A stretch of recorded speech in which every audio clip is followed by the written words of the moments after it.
بسم اللہ الرحمن الرحیم۔ حضور صلی اللہ علیہ وسلم کی ولادت سے پہلے عبد المطلب کا خواب۔ خصائص کبریٰ میں ابو نعیم رحمۃ اللہ علیہ نے ابو بکر بن عبداللہ بن ابی سے انہوں نے اپنے باپ اور اپنے باپ دادا سے روایت کرتی ہیں کہ میں نے حضرت ابو طالب کو سنا، وہ عبد المطلب سے روایت کر رہے تھے۔ وہ کہتے ہیں کہ میں سویا ہوا تھا، میں نے ایک پریشان کن خواب دیکھا جس کی وجہ سے مجھ پر گھبراہٹ طاری ہو گئی۔ میں قریش کی کاہنہ کے پاس آیا، میں نے اس سے کہا، آج رات میں نے خواب دیکھا ہے کہ ایک درخت اگا ہے جو آسمان تک بلند ہے، اس کی شاخیں مشرق اور مغرب تک پھیلی ہوئی ہیں، اس کا نور سورج کے نور سے 70 گنا زیادہ درخشاں تھا۔ میں نے تمام عرب اور عجم کے لوگوں کو سجدہ ریز دیکھا، ہر لحظہ اس درخت کے نور، عظمت اور رفعت میں اضافہ ہو رہا تھا۔ کبھی وہ درخت میری نگاہوں سے اوجھل ہو جاتا اور کبھی میرے سامنے آ جاتا۔ میں نے دیکھا کہ قریش کے کچھ لوگ اس درخت کی شاخوں کو پکڑے ہوئے ہیں اور کچھ اس درخت کو کاٹنا چاہتے ہیں۔ جب وہ لوگ درخت کو کاٹنے کے ارادے سے اس کے قریب جاتے ہیں تو ایک نوجوان آگے بڑھ کر انہیں روک لیتا ہے، اور وہ نوجوان اپنے حسن و جمال میں لاسانی ہے۔ میں نے آج تک اس کے چہرے سے زیادہ خوبرو چہرہ نہیں دیکھا اور نہ ہی اتنی عمدہ خوشبو سونگھی ہے جتنی عمدہ خوشبو اس کے پیکر نواز سے آ رہی تھی۔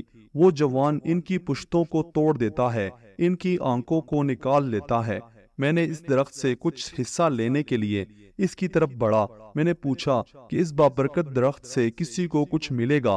مجھ سے کہا گیا کہ حصہ لینے والے وہ خوش قسمت لوگ ہیں جو اس درخت کے ساتھ لٹکے ہوئے ہیں اور جنہوں نے اسے تھام لینے میں سبقت حاصل کی۔ میں مضطرب ہو کر نیند سے بیدار ہو گیا۔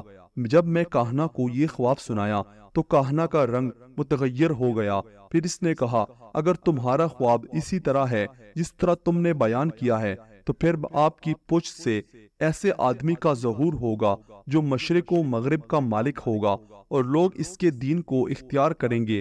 پھر انہوں نے حضرت ابو طالب سے کہا کہ شاید تو ہی وہ بابرکت بچہ ہو۔ حضرت ابو طالب خود ہی یہ روایت بیان کرتے تھے۔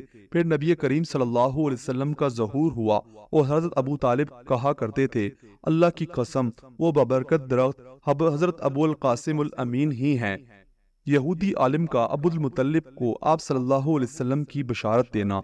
حاکم امام اپنے والد محترم حضرت عباس رضی اللہ عنہ سے اور وہ اپنے والد حضرت عبد المطلب سے روایت کرتے ہیں۔ وہ بیان کرتے ہیں کہ موسم سرما میں ہم یمن گئے، میں وہاں یہودیت کے ایک عالم کے ہاں ٹھہرا۔ اس نے مجھ سے پوچھا، تیرا تعلق کس قبیلہ سے ہے؟ میں نے کہا، میرا تعلق قبیلہ قریش سے ہے۔ اس نے کہا، قبیلہ قریش کی کس شاخ سے؟ میں نے کہا، بنی ہاشم سے میرا تعلق ہے۔ اس نے کہا، کیا تم مجھے اجازت دیتا ہے کہ میں تیرے جسم کے کچھ اعضاء دیکھوں؟ میں نے کہا، ہاں، میری شرمگاہ کو چھوڑ کر تو میرے جسم کے تمام اعضاء کو دیکھ سکتا ہے۔ اس نے کہا، میرے ایک نتنے کو کھولا، اس میں دیکھا اور پھر دوسرے کو بھی کھولا اور اس میں دیکھا۔ اس نے کہا، میں گواہی دیتا ہوں کہ تیرے ایک ہاتھ میں نبوت اور دوسرے ہاتھ میں بادشاہی ہے۔ ایک اور روایت کے مطابق اس عالم نے کہا، یہ سب کچھ تجھے بنی زہرا سے حاصل ہوگا، کیا تجھے معلوم ہے کہ یہ سعادت تجھے کیسے حاصل ہوگی؟ میں نے کہا، نہیں، میں نہیں جانتا۔ اس نے کہا، کیا تمہارا شاہ ہے؟